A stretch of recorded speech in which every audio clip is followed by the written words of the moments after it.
Hi friends, ಎಲ್ಲರಿಗೂ ನಮಸ್ಕಾರ. Tasty food world ಚಾನಲ್ಗೆ ತಮ್ಮೆಲ್ಲರಿಗೂ ಮತ್ತೊಮ್ಮೆ ಸ್ವಾಗತ. ಫ್ರೆಂಡ್ಸ್, ಇವತ್ತಿನ ರೆಸಿಪಿಯಲ್ಲಿ ಮಕ್ಕಳಿಗೆ ಇಷ್ಟ ಆಗುವಂತಹ ಫ್ರೆಂಚ್ ಫ್ರೈಸ್ ರೆಸಿಪಿನ ಈಸಿಯಾಗಿ ಮನೇಲೆ ಹೇಗೆ ಮಾಡ್ಕೋಬೋದು ಅನ್ನೋದನ್ನು ತೋರಿಸ್ತಾ ಇದ್ದೀನಿ. ನಾನು ಇಲ್ಲಿ ದಪ್ಪ ಸೈಜಿನಷ್ಟು 2 ಆಲೂಗೆಡ್ಡೆನ ಬಳಸ್ಕೊಂಡಿದ್ದೀನಿ. ನಿಮ್ಗೆ ಎಷ್ಟು ಬೇಕೋ ಅಷ್ಟನ್ನು ತಗೊಳ್ಳಿ.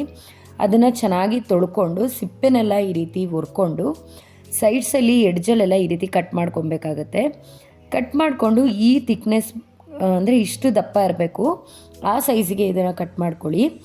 ಏಕೆಂದರೆ ತುಂಬ ತಿನ್ನಾಗಿ ಕಟ್ ಮಾಡಿದ್ರೆ ನೀವು ಅದು ಫ್ರೆಂಚ್ ಫ್ರೈಸ್ ಚೆನ್ನಾಗಿ ಬರೋದಿಲ್ಲ, ಏಕೆಂದರೆ ಅದು ಸಾಫ್ಟ್ ಆಗಿಬಿಡುತ್ತೆ. ಈ ಸೈಜಲ್ಲಿ ನೀವು ಅದನ್ನು ಕಟ್ ಮಾಡಿಕೊಂಡು ನೀವು ನೋಡಿ ಯಾವ ಥರ ಬಂದಿದೆ ಅಂತ. ಸೇಮ್ ಎಲ್ಲನೂ ಕೂಡ ಇದೇ ಸೈಜಲ್ಲಿ ನೀವು ಕಟ್ ಮಾಡ್ಕೊಬೇಕಾಗುತ್ತೆ. ನಾನು ತೋರಿಸಿದ ರೀತಿಲೇ ನೀವು ಕಟ್ ಮಾಡಿಕೊಂಡೆ ತುಂಬಾ ಈಸಿ ಅನಿಸುತ್ತೆ.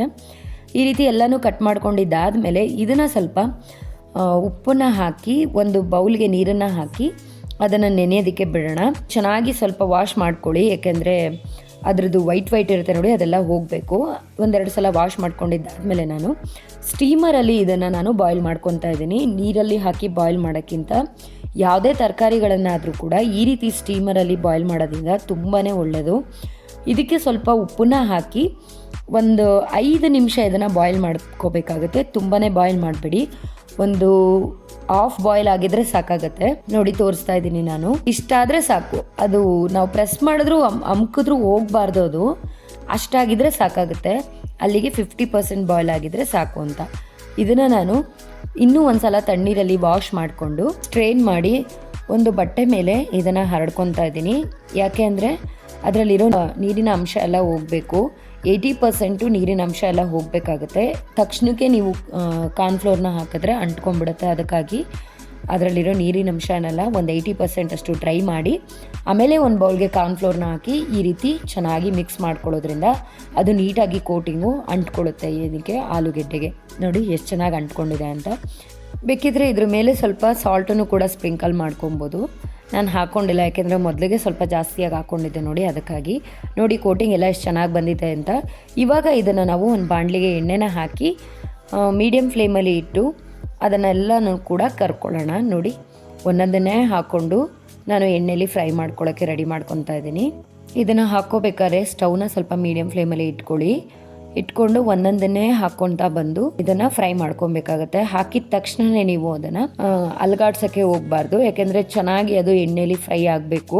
ಅದಾದಮೇಲೆ ಒಂದು 2-3 ನಿಮಿಷ ಆದಮೇಲೆ ನೀವು ಅದನ್ನು ಉಲ್ಟಾ ಮಾಡಿಕೊಂಡು ಈ ರೀತಿ 2 ಕಡೆನೂ ಕೂಡ ಫ್ರೈ ಮಾಡ್ಕೊಬೇಕಾಗತ್ತೆ. ಟೇಸ್ಟ್ ಅಂತೂ ತುಂಬಾ ಚೆನ್ನಾಗಿರುತ್ತೆ ಫ್ರೆಂಡ್ಸ್. ನಾವು ಮನೇಲೇ ಆರೋಗ್ಯವಾಗಿ ಎಲ್ಲನೂ ಕೂಡ ವಾಶ್ ಮಾಡಿಕೊಂಡು ಕ್ಲೀನಾಗಿ ಮಾಡ್ತೀವಿ. ಹೊರಗಡೆ ಹೇಗೆ ಮಾಡ್ತಾರೋ ಏನೋ ನಮಗೆ ಗೊತ್ತಿಲ್ಲ. ಅದೇ ನಾವು ಸ್ವಲ್ಪನೇ ಆಯಿಲ್ನ ಬಳಸ್ಕೊಂಡು ಮಾಡ್ಕೊತೀವಿ. ಅವರು ಎಷ್ಟು ದಿನದ ಆಯಿಲಲ್ಲಿ ಇದನ್ನು ಕರೀತಾರೆ ಅನ್ನೋದು ಕೂಡ ಗೊತ್ತಿಲ್ಲ. ಅದಕ್ಕಾಗಿ ಈ ರೀತಿ ನಾವು ಮನೇಲೇ ಮಾಡಿಕೊಟ್ರೆ ತುಂಬಾ ಒಳ್ಳೆಯದು. ನೋಡಿ ಕರ್ದಿದ್ದಾಗಿದೆ. ಇದನ್ನು ನಾನು ಒಂದು ಬೌಲ್ಗೆ ಹಾಕಿ ಅದಕ್ಕೆ ಸಾಲ್ಟು ಮತ್ತು ಫ್ರೆಂಚ್ ಫ್ರೈದು ಮಸಾಲ ಸಿಗುತ್ತೆ, ಅದನ್ನು ಕೂಡ ಹಾಕ್ಕೋಬೋದು. ಇದು ಬೇಡ ಅಂದರೆ ಕಾಳು ಮೆಣಸಿನ ಪೌಡ್ರನ್ನ ಕುಟ್ಟಿ ಪುಡಿ ಮಾಡಿಕೊಂಡು ಕೂಡ ಹಾಕ್ಕೋಬೋದು. ನಿಮ್ಗೆ ಯಾವ ಟೇಸ್ಟಲ್ಲಿ ಬೇಕೋ ಆ ಟೇಸ್ಟಲ್ಲಿ ಮಾಡ್ಕೋಬೋದು. ಈ ರೀತಿ ಮಕ್ಕಳಿಗೆ ಮಾಡಿಕೊಡಿ, ತುಂಬಾ ಇಷ್ಟಪಟ್ಟು ತಿಂತಾರೆ. ಹಾಗೆ ನಮಗೂ ಕೂಡ ಸಮಾಧಾನ, ಹೊರಗಡೆ ಫುಡ್ನ ಅವಾಯ್ಡ್ ಮಾಡಿದ್ವಿ ಅಂತ. ನೋಡಿದ್ರಲ್ಲ ಫ್ರೆಂಡ್ಸ್, ಈಸಿಯಾಗಿ ಫ್ರೆಂಚ್ ಫ್ರೈ ರೆಸಿಪಿನ ಮನೇಲಿ ಹೇಗೆ ಮಾಡ್ಕೊಳ್ಳೋದು ಅಂತ.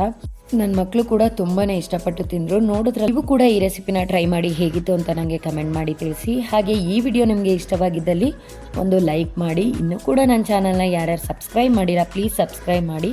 ಪಕ್ಕದಲ್ಲೇ ಕಾಣುವಂಥ ಬೆಲ್ಲೈಕನ್ನೂ ಕೂಡ ಕ್ಲಿಕ್ ಮಾಡಿ. ಈ ವಿಡಿಯೋನ ನಿಮ್ಮ ಫ್ರೆಂಡ್ಸ್ ಆ್ಯಂಡ್ ಫ್ಯಾಮಿಲಿ ಮೆಂಬರ್ಸ್ಗೂ ಕೂಡ ಶೇರ್ ಮಾಡಿ. ನಾಳೆ ಮತ್ತೊಂದು ಹೊಸ ವಿಡಿಯೋದೊಂದಿಗೆ ಸಿಗ್ತೀನಿ. Thank you.